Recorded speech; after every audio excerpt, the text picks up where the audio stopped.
Last week, we talked about the timeliness of the completion of documentation after a service is rendered to a patient.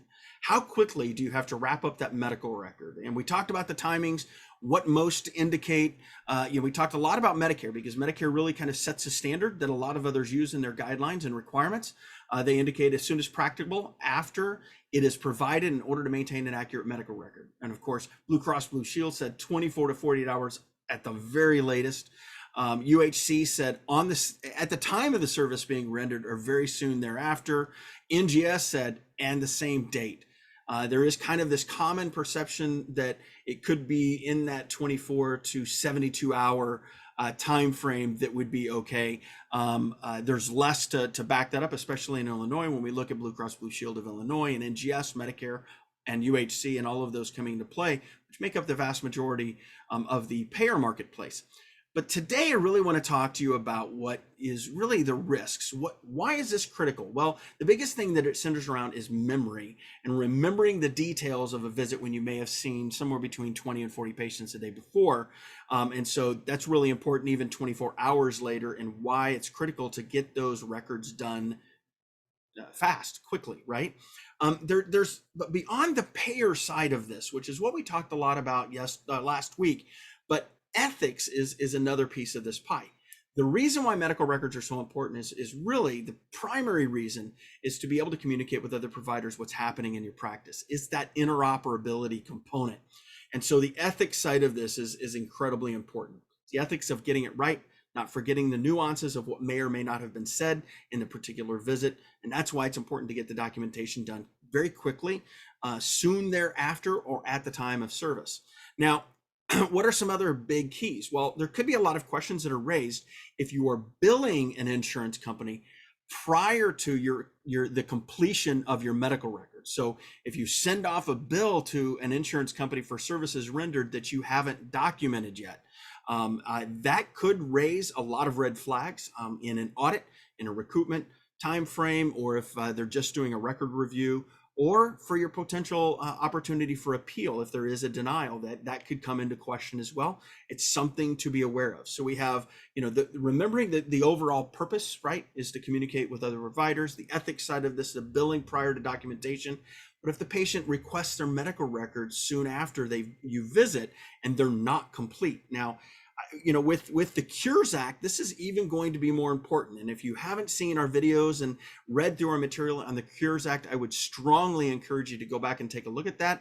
A lot of that was actually put out towards the beginning of 2021. Lots of information. We even have some webinars that are available for you to be able to check out and learn all about the Cures Act. Strongly encourage you to do that, especially we're coming up to one of the other deadlines with the Cures Act. But the reason why that's important is because if they can electronically request the records, that means that they can electronically request those records as they're walking out of your office, right? And ultimately, the longer those go delayed in their completion, it stretches out that time for you to be able to be in compliance with the Cures Act. And so, as we move closer and closer to, and it could happen any day, where we start to see more and more, or even hundreds of different Cures Act requests for medical records, as HHS begins to narrow that time frame that allows you to comply with records requests to shorter and shorter time frames when patients are requesting them under right of access. And all of these come into play. And the more technologically savvy that your patients become, the more likely it is that they're going to be requesting their medical records more often and more quickly after their visits. So we have, the ethics component of this, the billing versus documentation completion component. We've got the Cures Act component that all envelop in kind of an ongoing potential risk. And then, of course, the worst case scenario when we start talking about malpractice scenarios, right? Of course, we always want what's best for our patient. We want other providers to have the full amount of information that comes out of our practice for their health, but you also have the malpractice component.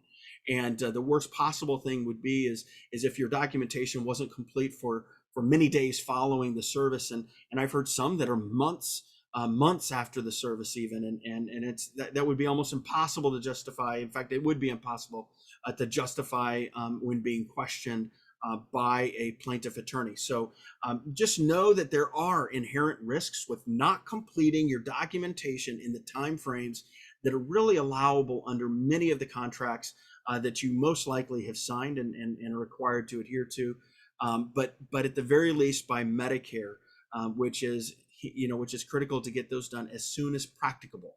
Now, this is the other key. When they touch on all of this, one of the key phrases that they use is they say, in order to maintain an accurate medical record. This goes back to what we talked about right at the beginning, which is that memory component. So there is an acknowledgement in the language that just reminds us gently that we want to make sure that we maintain those accurate records for interoperability and for other providers, and also for payment, and also protect us from malpractice. All these are risks in not completing our medical records in a timely fashion. Get those done as close to that service date, even at the time of service. Get as close as possible, and many of these risks go away. Hopefully this helps you out. We'll catch you next week.